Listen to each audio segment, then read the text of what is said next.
Welcome to yet another edition of Valley Talk Live. I am Jeff Crow, joined by Mr. Marcus Ruiz Evans, and, of course, by way of Santa Barbara, Mr. Robert Stark.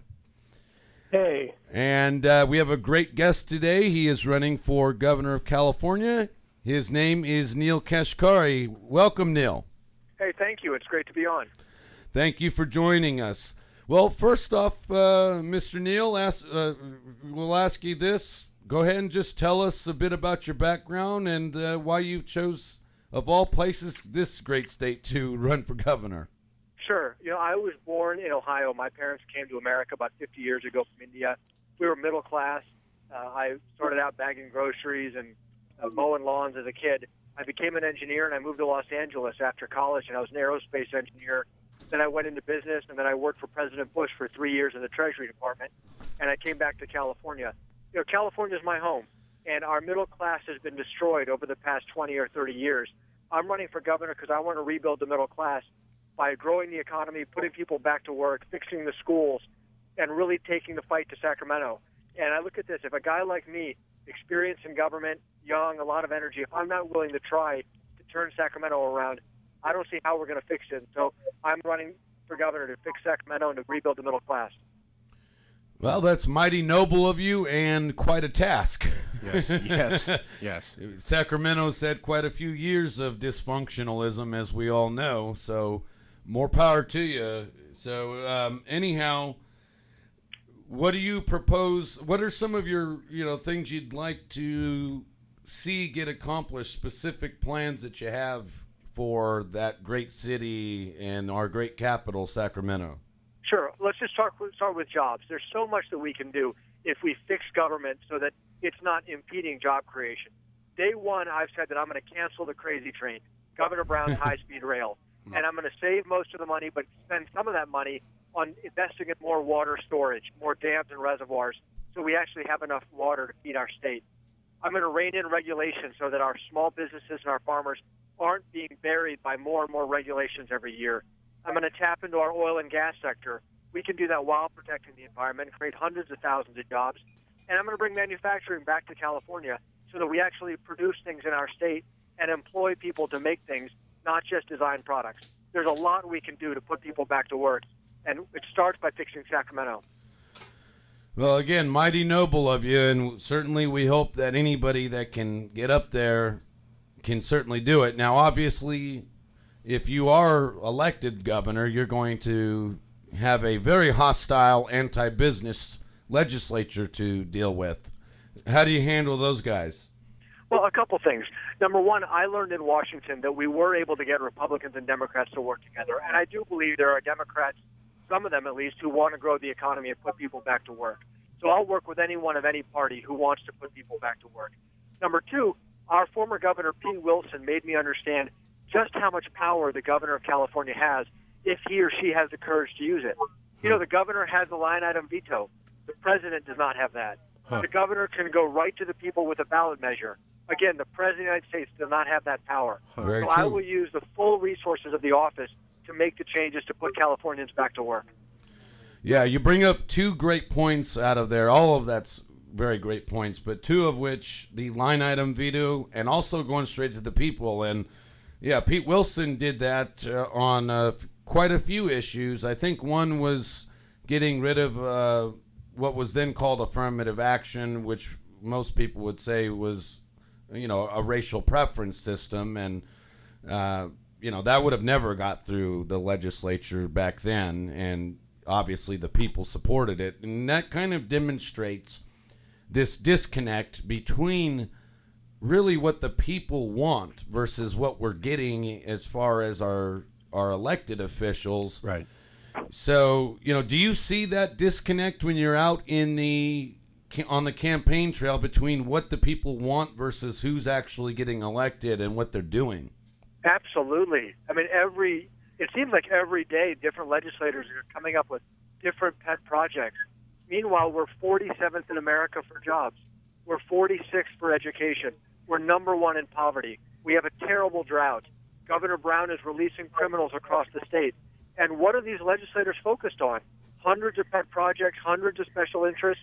We actually need to fight for California families. And as governor, that's exactly what I plan to do. Now, one of the things you brought up was Governor Brown releasing criminals left and right, and obviously that's true. Now, we are under a federal court order that I believe the Supreme Court has also affirmed to lower the population level or the density, if you will, of the prisons. And the main Republican opponent that you have has said two things that I have heard. One, he talked about building more prisons, and the other one was, I believe he wants to transfer as many people who are like low-level drug offenders and alcohol, those addicted to alcohol who haven't committed a violent crime, to treatment programs and things like that to try to alleviate that. What would you do to be able to keep us safe yet conform with California's mandates that the courts have? In the short term, we need to use measures such as temporary bed space, if that's out of state, if that's different treatment facilities, to deal with this in the short term so we're not releasing dangerous criminals into our streets. But equally important is the long term. We need to embark on real prison reform. You know, Governor Rick Perry, I've spent time with him understanding what they did in Texas. I don't think anyone is going to say that Texas is soft on crime. They looked at this and said it's crazy for us to spend billions of dollars building more prisons forever. So they reformed their sentencing. They focused on prevention and rehabilitation. They've actually shut prisons in Texas, and their crime is going down. Our crime is going up in California, and so we have to do the hard work, which Jerry Brown has not been willing to do. Yeah, you know, you are right. I saw a documentary on PBS about Texas's criminal justice system, and you're correct. A few years ago, they had I believe it was a budget analysis done from their state legislature saying that at the rate they were going, they would have more prisoners than California, numerically speaking, and the size of Texas population-wise is about, I think it's 2/3 or so of California's. So they were heading towards a train wreck, and they did do some things that you would not think Texas, being so conservative, would do, which one of them I think was reforming the lower level criminals and rehabilitation, things like that. So I certainly can see that. Now, on the other front with Texas, since you brought Texas up, they have created a lot of jobs, and it's a lot easier not to have somebody turn to crime if there's plenty of jobs. In Florida, I think the same thing has happened. So how do you specifically help create more private sector jobs that pay the types of wages that would allow somebody to live in California and live comfortably? Well, you're exactly right. It's not the government that creates jobs. It's the private sector that creates jobs. But the government can absolutely make it harder or easier for the private sector to create those jobs. And so I'll just give you a couple examples. You know, if we rein in regulation, and I don't want to eliminate all regulation, but my plan is that every regulation on the books automatically expires after 10 years unless this independent body votes to keep it. The idea is this. You let the old regulations fall away, you keep the ones that are useful and working today, and you don't increase the overall regulatory system over time. You leave it constant, but you're updating it and modernizing it. That way we can have smart regulation in California so that our small businesses, our big businesses, our farmers can actually compete around the country and around the world. That's smart government that can make us a lot more economically competitive with Texas and with China. Yeah, and this is just a rhetorical statement, but when we interviewed Tom McClintock, Congressman Tom McClintock, I threw out the suggestion that perhaps for every new regulation that's passed, we should have a constitutional amendment that says that 2 have to be taken off the books. It's the same idea. You know, why not? Yeah, maybe they wouldn't be so quick, because it seems like the Democrats have this philosophy, or really status versus liberty types. Status, no matter what party they're in, seem to measure how effective you are in government by how many laws and rules and regulations you pass, whereas liberty types measure your success or how well you did by how much you did to give people relief. Yeah. No, I'm with you. You know, I've talked to a lot of Republican governors around the country to get advice from them. Former Governor Mitch Daniels of Indiana told me that he went around to every state agency in Indiana and said, I'm going to hold you accountable for whether or not you're helping to create jobs in Indiana. Most of these regulators, that had never even occurred to them that they have a role in job creation. And so he helped change the culture in Indiana state government, and we need to change the culture in Sacramento. Yeah, most definitely culture change is one of the hardest things to do. Let's go ahead and move to Marcus and then Robert. Neel, thanks for coming on. Really appreciate it. You had mentioned that you had talked with Governor Perry of Texas about economic performance. Yes. You know, we had Kevin Clouden of the Milken Institute on recently to talk about the California versus Texas economy. There's a lot of talk about the California economy versus the Texas economy. Having talked to the governor and traveling around California looking at how to fix our state and having your own jobs plan, is there a big difference between the Texas economy and the California economy? Is there a big difference between lower taxes and lower regulation? Or are we to believe major California newspapers that no, there's not that big a difference? The Toyota company recently left not because of regulation, and Tesla Motors didn't leave because of regulation, and Governor Brown says everything's fine. Job growth is on the way up. Do we need to improve in this state? Is Texas actually improving because of differences in how they run their tax and regulation system? You know, there's a little bit of crosstalk out there. Who's to be believed? Is everything fine in California? You know, I wish it were. Jerry Brown's reelection motto is California Comeback. When I meet with families across the state, they have no idea what he's talking about. Thank you. Because we're literally 47th in America for jobs. And if Governor Brown thinks that 47th out of 50 states is good enough for jobs, you know, he's got big problems, and we're going to make him answer for that. You know, I'll give you an example. Texas's oil production is up almost 80% in the last 3 years. North Dakota, 100%. California, 3%. If he thinks we're doing it and this is as good as it gets, boy, he's been in Sacramento way too long. We can learn a lot from Texas. We can learn a lot from very effective Republican governors around the country whose economies are growing much faster. Some of those economic policies we can bring to California. We can grow faster, too. And I bet we can grow faster than them if we get our policies right. So it would be helpful, perhaps, for Governor Brown to take a look at Texas, maybe even call Governor Perry. Is there a couple ideas I could borrow? I mean, is that a generally good idea? Of course. You know, I would love it if someone bought a plane ticket for Jerry Brown to go to Texas to just try to lure one business from Texas to California. They would laugh him out of the state. Yeah, you know, Neel, imagine that? Yeah, no doubt. In fact, you know, the one of the things that proves that low taxes seems to attract jobs. I'm sure, Neel, you've seen these commercials from New York that say, if you move your business to New York, you will have no taxes for 10 years. Well, why would they be doing that, Neel, if it didn't attract jobs, right? You're exactly right. And by the way, in my jobs plan, which you can go onto my website to read, I say that if you have a business outside of California and you move it to California, no California taxes for 10 years. Okay? I don't have to invent every idea. We can take other people's good ideas and bring them to California, and then we're going to go out-compete New York, and we'll go out-compete Texas, and we'll win here at home. That's right. By the way, Neel, we're going to borrow your quote about giving Jerry Brown a plane ticket on our literature, just so you know. Good.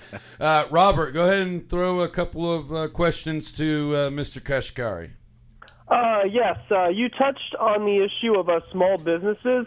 I see a big barrier to starting up small businesses is the credit lines and being able to, the high interest on taking out loans that make it very difficult to start up a small business. is there anything you could do as governor to reform banking regulations that would make it easy to get loans to start up small businesses? You know, it's a good question, and a number of small business owners have raised this issue to me. It's a little bit complicated because it is a federal issue. Most of our banks are regulated by the federal banking regulators, whether it's the Federal Reserve or the Office of the Comptroller of the Currency in the U.S. Treasury Department. So there are limits to what the governor could do by himself, but certainly, like with many federal issues, whether it's Obamacare or it's other federal issues like the Endangered Species Act, you know, dealing with the Delta smells, even if it's a federal issue, the governor needs to go to Washington and fight on behalf of the California people. If Nancy Pelosi, Barbara Boxer, and Dianne Feinstein are unwilling to do their jobs, then the governor needs to go be a voice for the people of California to make the changes we need to make in Washington, D.C. Yeah, the speaking of federal, banking regulations, obviously, I'm sure you've heard this a million times in interviews, especially with conservative talk show hosts. And I, address this for our audience, the TARP issue. Now, a lot of people don't know why you did that or were involved with that. Go ahead and address your critics on that issue so that you can, state your case as to why it needed to happen or what your opinion is on that. Sure. No, appreciate you raising it. So I was a senior official in the Treasury Department working for President Bush. We were a free market Republican administration. The last thing in the world we wanted to do is intervene in markets. When the banking crisis hit in 2007 and 2008, we wanted to let all the banks fail because they deserved to fail. No one owed them anything. They made bad investments, and they should have failed. But when the entire economy was on the verge of collapse, and literally your ATM wouldn't have worked, you wouldn't have been able to cash your paycheck, that's when President Bush said, no, we have to step in and save the American economy. But if we're going to do it, we're going to protect the taxpayers. So my program, we stabilized the economy, and then we got all the taxpayer money back, and we even made a $13 billion profit off of the taxpayers. And there's no program in American history that's done that. So terrible situation, but we made the best of it. Okay, so as a general principle, you would say that it's not the government's function to do that type of thing or to make a profit off the taxpayer, but you believe that in that circumstance it had to happen. Absolutely. We hate it, never want it to happen again, but it's like this. Imagine if your neighbor is smoking in bed and his house catches on fire. We'd all love to just let his house burn down to teach him a lesson. Don't smoke in bed. But the problem is all of our homes are built close together, and if his house burns down, our whole neighborhood burns down. So what do? You send in the fire department to put out the fire, not for his sake, for all of the rest of our sake. But then you need the cops and the DA to go in afterwards and punish the guys who created the problem.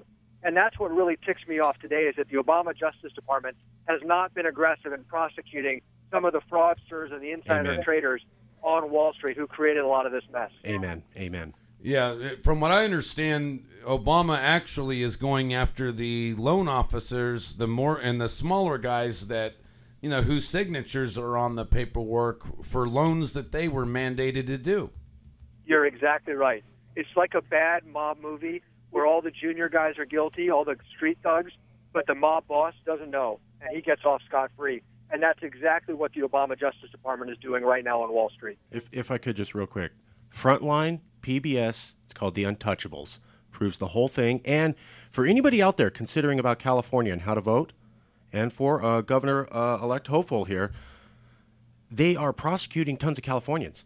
All the Wall Street bankers are in New York. All the low-level home loan officers that the feds are going after are in California. Watch the Frontline thing. It is literally they are saying Californians, you can go to prison first. New Yorkers, never. It's totally unfair. Very good point. Very good point. Now, some of the bigger issues, you have Pete Wilson supporting you, and one of the things that Wilson has been either rightly or wrongly been criticized for is, wanting to balance the budget, and one of the ways to balance the budget was to cut off services to people that are not in this country legally. And initially, a lot of people, they did vote for him, and they also voted in a Republican legislature at the time. And then some people would say, well, it created a backlash or whatever. That's that's open for discussion. What is your view on entitlement programs, whether it be college discounts or any kind of welfare benefits outside of emergency care and school for the children for people who are not in this state or really in the country legally? Well, I understand the concept behind those. You don't want to create more incentives for people to come here illegally. I totally get that. But to me, the key is let's focus on the root cause of the problem, which is we have a completely broken immigration system today. And we need to come up with a national solution that both updates our laws, but then importantly enforces the law. Enforces the law at the border, but also enforces the law in our companies. Every job that I've applied for, they did a quick background check on me to see who I said I am. There should be such an electronic system so that employers can know that who they're hiring and what their legal status is. This all needs to be done nationally. I just don't think it makes any sense for each state to go its own way. We have to push Washington to deal with this at the national level. All right. Robert, do you have a question for Mr. Kashkari? What do you think about about the Republican Party in California? A lot of people have a negative image about the party. What can you do to assure those people who are kind of weary of voting for Republican, who are independents especially? Yeah, we're down to 28% registered Republicans. If we win all 28% and that's it, we lose every single race. So we have to grow our party. And one of my goals in running for governor, in addition to beating Governor Brown, is to help rebuild and grow the Republican Party and unify people on the principles of hard work, personal responsibility, fiscal responsibility. And so reaching out to independents, moderate Democrats, and saying, if you want to work hard and you just want a fair chance to build a better life for yourself, join us. We want you in our party. And that's what I think I can do as a candidate for governor on behalf of Republicans in California. And Mr. Kashkari, I don't know if you've talked to your main primary opponent, Mr. Donnelly, or not, but let's just say, for the sake of argument, I know that you're not expecting to lose the primary, but let's just say he does prevail. Would you support him over Governor Brown in the general election? One of my goals is to help all of our Republicans and to help the whole ticket and to help our whole party grow. And so I'm going to do everything that I can. I feel very good about us winning the primary on Tuesday. The polls are moving in our direction. The TV's out there. The mail is hitting. That's all great. But even if we don't, I'm going to continue to work very hard to help the whole ticket, all Republicans, by growing our party. And that's going to help, the top of the ticket as well. Okay. Excellent. I have a theoretical, a question. There's been an idea floated off and on as a matter of election reform to change California's system to where the lieutenant governor and the governor run on a ticket similar to VP and president, because under our current constitution, when the governor leaves the state for any reason, the lieutenant governor assumes his duties. So if you have a Republican governor and let's say a Democrat who's completely opposite as lieutenant governor, in theory, he could end up signing in legislation that the people didn't want because they voted a Republican governor in while the Republican governor's on vacation. What do you think of the idea of making it a ticket where, similar to president, vice president? I think that's an interesting idea. Another way to do it is that the governor's powers would not cease when he leaves the state. I mean, if I'm governor and I fly to Washington, D.C. to go meet with the President of the United States, there's no reason I can't maintain my duties as governor. And so that's another way of skinning this cat. But I'm with you. The last thing I would want to do is have to go to Washington on official business and then have my Democratic lieutenant governor running amok with the legislature. Yeah, with under our current system, if there's a member of one party as governor and the other one's lieutenant governor is the other party, they're vacationing on the California side of Lake Tahoe, not the Nevada, Absolutely. So anyhow, go ahead and let people know how they can get a hold of you, and then we'll wrap this up with a few more questions. But go ahead and let the folks know how to get a hold of you and the campaign and whatnot. Great. So please go to my website, www.neelkashkari.com. That's NeelKashkari.com. You can also find me on Facebook and Twitter just by looking for Neel Kashkari. Would love to have people support and their vote on June 3rd. All right. Well, you've heard it here, folks. NeelKashkari.com. And there's no way on earth that you have not seen Neel with his axe chopping that little train. If you haven't seen that, you've been living under a rock. You know that Neel loves to chop trains with axes. Absolutely. And I actually love chopping wood, and I would like to say for the record, no live trees were harmed in the filming of that ad. I only chop down dead trees on my property, and I split them for firewood. Or live trains. No live trains. Yeah, there you go. Yeah, for anybody who's extreme environmentalists, like Neel said, hey, he didn't kill any trees in making that commercial. So, then let's go ahead, Marcus, and then Robert, and then just let us know, Neel, when when you hit a point where you have to. Sure, a couple more minutes, and I'll probably have to hop. Okay, go ahead, Marcus. Well, I'd like to tell everybody in Radioland, check out neelkashkari.com/jobs/ That's the section that has his jobs plan, and as he said, we in fact do need a serious plan to grow jobs. Everything is not okay in California, and we are not out of the recession, regardless of what you heard. But, Neel, I'd like to ask you a question, more on a personal level. You've lived in San Francisco. You've lived in Redondo Beach. But you came to California from Ohio. When did you have your moment where you fell in love with California, where you realized this is a great place, I like being here, I feel some sort of special connection, and therefore I want to lead this place. It's not okay for me to just be here and watch it go downhill, and yes, I could leave, but damn it, I feel like I'm part of this place, and it needs to get fixed. It's not okay. And when you have that feeling, you have that emotional connection. When did that happen? When did you have your Californication, for lack of a better word? Well, I fell in love with California when I first moved here to Redondo Beach when I was a rookie engineer just out of college, and I just loved California immediately. I had a great job in the aerospace industry. I lived near the water. It's just California's beauty is amazing, and so I just loved it. Now, running for governor, the 3 years I spent in Washington taught me that it is possible to do big things, that you can get Republicans and Democrats to work together.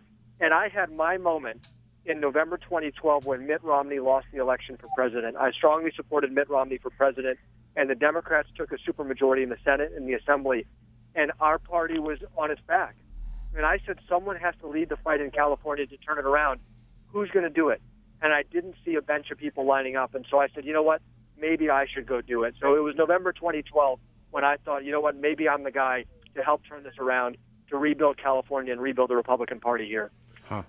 All right, we'll have Robert ask a question, and then our next guest will go ahead and ask him a question. Our next guest, by the way, is Rama Dewar, running for Fresno City Council District 1. So go ahead, Robert, and then Rama wants to throw you a question, Neel, and then we'll transition over to Rama. Go ahead, Robert. So Jerry Brown says that we have a budget surplus. Is he correct when he says that? And if so, what should we do with the surplus? Yeah, technically he's correct because he raised taxes last year and the stock market rocketed last year, so we have a short-term gain of a lot of taxes. But if the stock market goes down this year or next year, that gain is going to be gone and that surplus will be gone. We are on the hook for $500 billion or more of liabilities that are unfunded, that you and I and all your listeners are on the hook for. And Jerry Brown is ignoring it. We need to be honest about the numbers. We need to be honest with the California people, and we need to make big changes to put us on a sound fiscal footing. And by the way, that goes back to jobs. If we grow the economy, put people back to work, we're going to have a lot more taxpayers in the state, and we'll have a stronger budget, which will help us deal with all of these liabilities that we are on the hook for. All right. Yeah, that's true. There's everybody's talking about Yeah, there's a surplus, and a lot of the leftists that are very far out there are saying, okay, let's spend more. And nobody's even thought about all these bond measures in particular that we have that have been passed and whatnot. So anyhow, we're going to allow the next guest for the show to go ahead and ask you one question here, Neel, before you head out. And we appreciate you coming on, by the way. No, thank you. Thank you, Neel, for coming and talking to us. My question is, as you know, the crime in California is on its peak, and there are a lot of property crimes.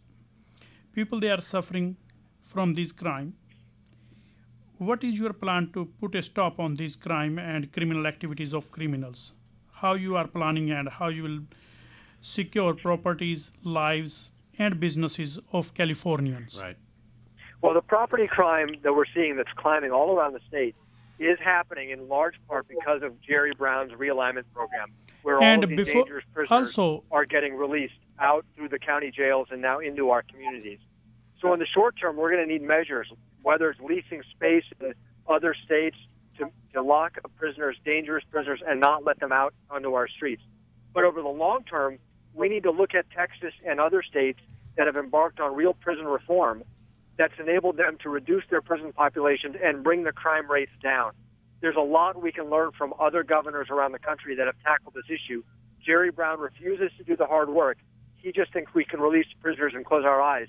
But we're seeing what's happening. Crime is going up, as you said. Yeah, like you said, Neel, somebody needs to get him a ticket. Perhaps you can. I think you could afford it. Do it out of the campaign fund. Seriously. Do California a favor. Give me a ticket for an airplane. All right. Well, hey, thanks for coming on, Mr. Kashkari. We appreciate it. No, thanks very much. This was a lot of fun. I appreciate it as well. All right. We had a lot of fun with you, and good luck to you on Tuesday. All right? Thank you, sir. Take care. All right. You too.